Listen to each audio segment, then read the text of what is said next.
আসসালামু আলাইকুম। জামাত রাজনীতিতে যে নজির সৃষ্টি করলো, জামাত রাজনীতিতে অনেক বড় একটা রেকর্ড তৈরি করেছে। সেটা জামাত অনেকদিন থেকে রাজনীতিতে অনেক স্যাক্রিফাইস করতেছে। জামাতের রাজনীতিতে অনেক স্যাক্রিফাইস আছে অন্যান্য দলের সাথে, জোটের সাথে, যেটা অন্যান্য দল করতে পারেনি, অন্যান্য জোট করতে পারেনি, যেটা বিএনপি করতে পারেনি। বিশেষ করে চাইলে বিএনপিও করতে পারতো। এই ধরনের স্যাক্রিফাইস করে বিএনপি নিজের জোটটাকে বড় করতে পারতো, আগামী নির্বাচনের বিজয়টাকে নিশ্চিত করতে পারতো, যা বিএনপি করেনি। এটা বিএনপির একটা ফেলিওর বলা চলে। কারণ হলো এই স্যাক্রিফাইসটা জামাত করছে এবং জামাত সফল হয়েছে। জামাত 110টা আসন ছেড়ে দিয়েছে জোটের প্রার্থীদেরকে, কিন্তু জামাত না ছাড়লেও পারত। বর্তমানে বাংলাদেশে জামাত খুবই জনপ্রিয়। 5 আগস্টের পর থেকে জামাতের জনপ্রিয়তা ব্যাপক হারে বৃদ্ধি পেয়েছে। অন্যান্য দলের তুলনায়, বাংলাদেশে যেই কোনো দলের তুলনায় জামাতের জনপ্রিয়তা 5 আগস্টের পর ব্যাপক হারে বৃদ্ধি পেয়েছে। এটার কারণ আছে, জামাত ওয়েলফেয়ার পলিটিক্স করছে। জনগণ যেই রাজনীতি পছন্দ করে তা করছে, জনগণ যে কাজগুলি পছন্দ করে সেগুলি করছে, জনসম্পৃক্ততামূলক কাজ করছে এবং কোনো ধরনের বিতর্কিত কাজে জড়ায়নি, কোনো ধরনের দুষ্কর্মে অপকর্মের সাথে জড়ায়নি, এই চাঁদাবাজি দখলবাজি এগুলির সাথে জড়ায়নি। 5 আগস্টের পর যেভাবে অন্যান্য দলের নেতাকর্মীরা ব্যাপকভাবে এই লুটতরা, চাঁদাবাজি, দখলবাজির সাথে জড়াইছে, জামায়াতের রাজনীতিবিদরা তার সাথে জড়ায়নি। যার কারণে জামাত জোট না করলেও পারত। 300 আসনে দিলে জামাত জামাত অনেক ভালো করত।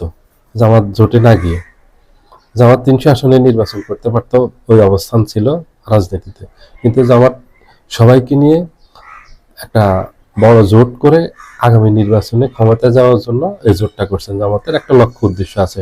সব রাজনৈতিক দলের একটা লক্ষ্য উদ্দেশ্য থাকে, জামাতেরও আছে জোট করার উদ্দেশ্য।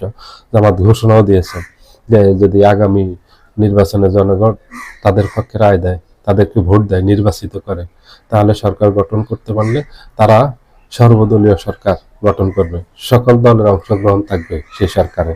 সেই উদ্দেশ্যে জামাত নিজেদের এই 300 থেকে 110টা আসন জোটকে ছেড়ে দিয়েছে। জোটকে ছেড়ে দিয়ে জোট শক্তিশালী করছে, যেটা সর্বমহলে প্রশংসিত হচ্ছে। জামাতের এই উদ্যোগটা, জামাতের এই কৌশলটা, এবং কাজেও দিয়েছে। এটা মানুষের যেমন জনসমর্থন পাচ্ছে, তেমনি রাজনীতি একটা চমকও আছে। রাজনীতিতে যদি আপনার নতুন নতুন চমক নিয়ে আসতে না পারেন, তাহলে রাজনীতিতে টেকা খুব কঠিন হবে। পুরনো ধ্যান ধারণা রাজনীতি নিয়ে বসে থাকলে আপনি নতুন সময়ে আপনি রাজনীতি করতে পারবেন না। আপনার রাজনীতিতে নতুনত্ব আনতে হবে। এই নতুনত্বটাই হলো চমক। এই চমক সৃষ্টি করতে না পারলে রাজনীতিতে টিকা একটা রাজনৈতিক দলের খুবই কঠিন। তাহলে ওই রাজনৈতিক দলটা কঠিন চ্যালেঞ্জের মুখে পড়ে। রাজনীতিতে কৌশল নির্ধারণ করতে হয় প্রতিনিয়ত।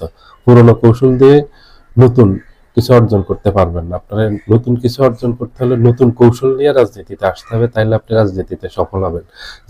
যেখানে জামাত সফল। জামাত দেখবেন যে পুরনো রাজনীতি করতেছে না, নতুন নতুন কৌশল নির্ধারণ করতেছে এবং সফল হচ্ছে, এবং মানুষের মাঝে ব্যাপক আলোড়ন তুলতে পারছে, মানুষকে চমকিত করতে পারছে, মানুষকে জামাতের প্রতি আকৃষ্ট করতে পেরেছে এবং জনসমর্থন আদায় করে নিতে পেরেছে।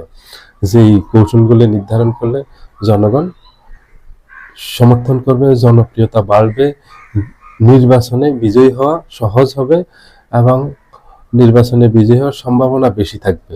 জামাত সেই কৌশলে অগ্রসর হচ্ছে।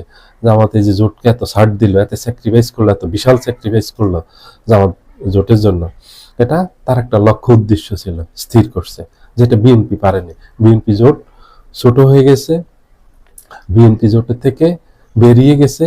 বিএনপি এনসিপিকে চেয়েছিল, নিতে পারেনি বড় বড় দল বিএনপির সাথে। বিএনপি ব্যতীত বড় কোনো দল নেই বিএনপির সাথে। যেখানে বিএনপি ব্যর্থ, সেখানে জামাত 100 ভাগে 100 সফল। সবাই ভালো থাকবেন। আল্লাহ হাফেজ।